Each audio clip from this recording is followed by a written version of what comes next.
Before we start talking about graphs and tables in R, we need to take a step back and talk a little bit about what the data set looks like and what data is. Probably this looks quite familiar to you from earlier courses you took, for example, Foundations in Political Research or Approaches to Political Analysis, or similar modules in sociology or economics.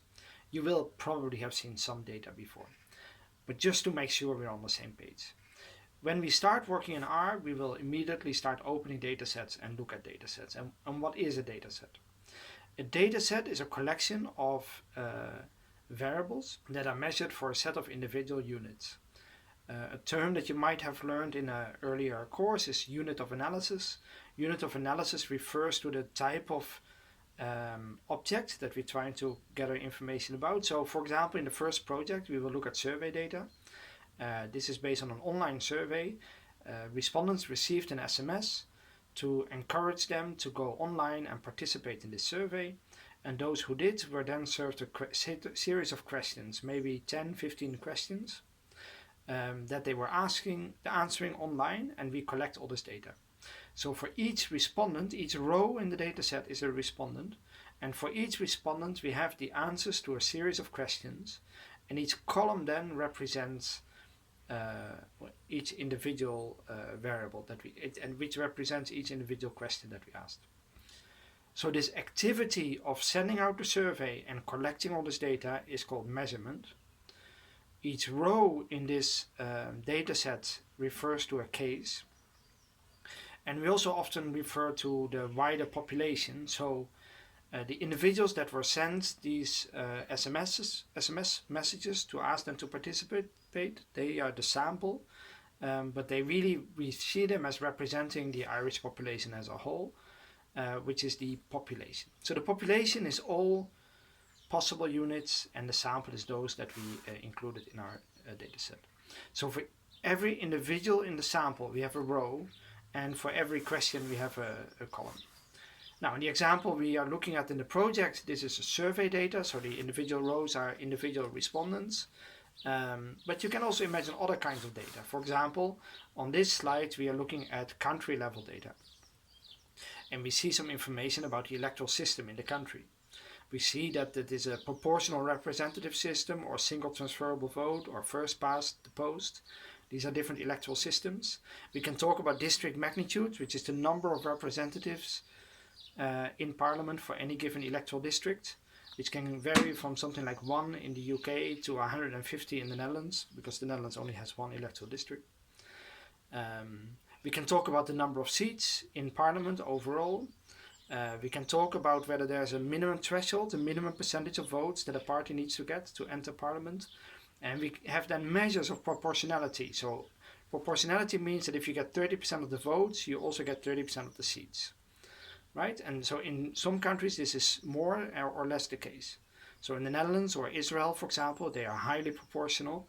And if you get a certain percentage of the vote, you also get a very similar percentage of seats. But other systems like the UK, for example, can be highly disproportional, and there can be quite a divergence between the number of votes you obtain and the number of seats you obtain. So here again, the rows are individual cases, in this case countries, and the columns are individual variables that we have measured. And so this is what a data set looks like. One important feature here to take into account, and that is very important especially for the rest of this class as well, but throughout the course really, is an important difference between categorical and scale variables. So let's start with categorical variables. Categorical variables have a fixed number of categories, and each observation needs to fit in one of those categories. We can talk of nominal variables when there's no particular order to those categories, or ordinal variables when there is a particular order to them, but that distinction is not overly important for us. What is important is that a categorical variable has a limited number of answers.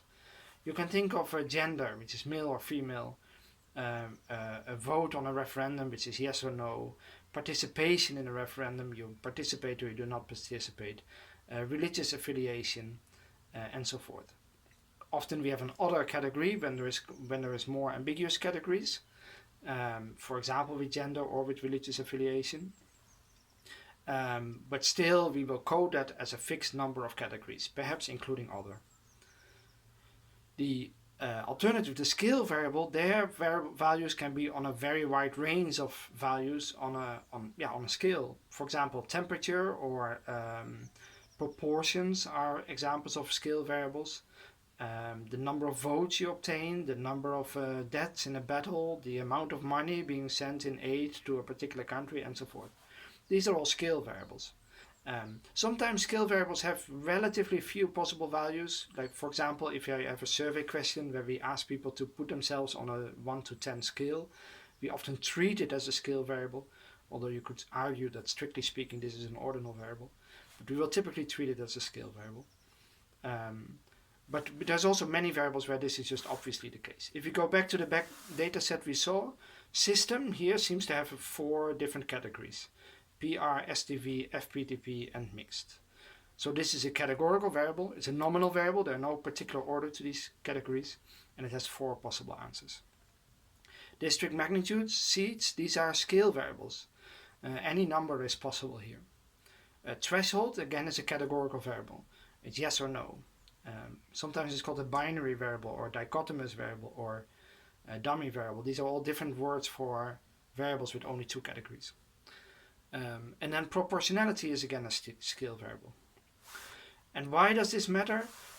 If you want to decide what kind of plots to use or what kind of tables you might use or which kind of statistical models are applicable, the models and the visualizations and the statistics, they differ once you move from a scale variable to a categorical variable.